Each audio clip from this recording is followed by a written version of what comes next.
Hi everyone. Hi Mom Joyce. I am Ongmaito Rafael and I am from Bachelor of Science in Office Administration. Now, I am here to conduct an interview about the science and technology. Now, let's talk about science. Science are important human progress providing systematic knowledge and practical application that enhance everyday life. So science is understanding. It's a systematic study of the natural world through observation, experimentation, and analysis. It is a use to create innovation, for example, the DNA in structure, with use of technology. So now, let's tackle the more important of about the technology.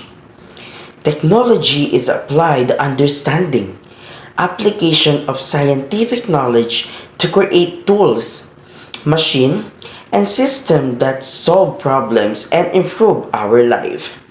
So what is the importance of the technology?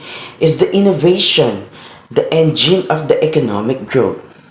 So how technology is increase the human development in the industrial revolution. So the progress caused the new technology and innovation. Their clothes and tools were made within their community. So how about the digital revolution? So many expertise the people believe we are currently in the revolution. Innovation and technology have the potential to improve life in a region lacking the traditional information and communication. So how about the digital revolution in the middle of 20th century? With this one, the and internet, the ENIAC, the first electronic computer, the internet, the late 20th century. So it is allow us to communicate, to share information, to send email, and we have the instant messaging, and we have the instant sight of every person that we are encounter in the social media. Here are the few interviews from my family or my relatives. So the first one is my mother. Alam mo, anak, yung pamumuhay dati nung wala pang technology, nung wala pang mga cellphone na yan, no? Wala pang touchscreen, ay tahimik lang. Hindi nakatutok sa cellphone. Masaya lang at nanonood ng TV. So, ano ba? Ang pinagkaiba naman ngayon na may technology na, may cellphone na, nakapaglibang-libang na. Good at bad. So, ano nga ba, anak, ang pwedeng maging good at bad? Parang madami kasi no? Sige, tag-isa na lang, no? Yung good naman ay, syempre ngayon, may technology na, may cellphone na, tsaka computer, mga laptop. Mas makapadali na yung buhay natin, lalo na ikaw, estudyante ka, kailangan mo ng mga ganyan. Tapos lalong uunlad yung isang bansa kapag may technology.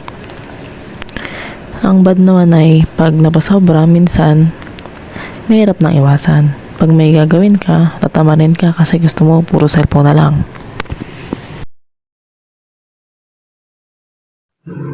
Alam mo kasi dati nung kabataan ko, naglalaro lang kami sa daan. Hindi naman uso yung cellphone na yan. Pero masaya kami. Hindi tulad ng mga kabataan ngayon, kapag hindi nakakahawak ka ng cellphone, parang mamamatay na. At parang sila, hindi nila alam gagawin nila. Pero kami, kontento kami sa mga larong kalya-kalya lang. Ang tanong!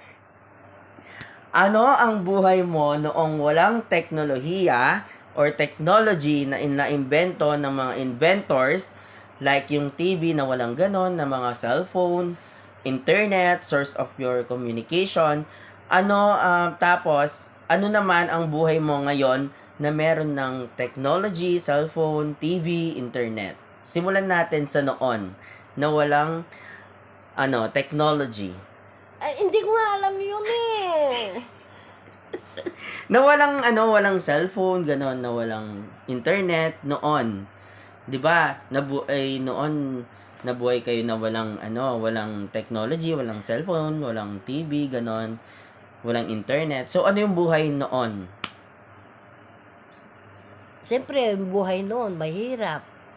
Yung hindi ka man sa bahay ka lang, wala kang napapanood, hindi ka nakakapag-cellphone. Siyempre, yun, tumutulong lang sa bahay, mga gawain sa bahay, ganon. Naglalaro. Yun. So puro laro lang talaga sa labas, ganon. Yung mga parang larong Pinoy. Oo. Ganon. Siyempre, tumutulong din sa gawain sa bahay. Oh. So ano naman ang buhay ngayon na meron ng naimbento na technology like cellphone, TV, mga internet, ganyan. Siyempre, nalalaman mo na yung kung anong nangyayari ngayon. Dahil may TV na, may cellphone na, nakakapag-cellphone ka na. Iba na yung ngayon, Technology. technology. So nagsa-cellphone. So may cellphone ka. Meron. Siyempre, nagse-cellphone ako. Minsan, pinapanood ko kung ano yung balita. So ano naman na itutulong ng digital or technology sa buhay mo ngayon? Siyempre, maganda. Maganda yung naitutulong. Nalalaman mo lahat yung kung anong nangyayari. Oh. Ganon. Okay, maraming salamat. Hello po. Ako po ang tita ni Ong. At buhay po namin noon ay mahirap dahil walang teknolohiya.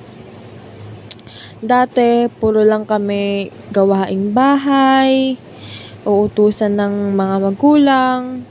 Pag hindi ka sumunod, papagalitan ka.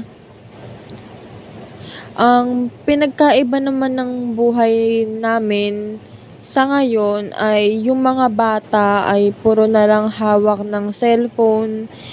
Minsan hindi na mautusan sa bahay kasi kaka-cellphone, kakalaro ng online games. Hindi katulad dati na kailangan sumunod ka sa mga magulang mo kasi kung hindi, papaluin ka. Nakakatulong ang teknolohiya sa akin ngayong panahon na ito dahil mas na ang pag-communicate sa iba't ibang tao, sa mga pamilya na malayo sa buhay. Ang good impact ng teknolohiya ay mas napapadali ang pag-aaral, ang pagkomunika sa mga malalapit sa buhay, sa mga pamilya malayo sa'yo. Ang bad impact naman sa panahon ngayon ay mga bata hindi na naaasahan masyado sa gawaing bahay dahil laging nakatutok na lang sa internet, sa cellphone at nalululon na sa mga online games. Yun lang po, marami pong salamat.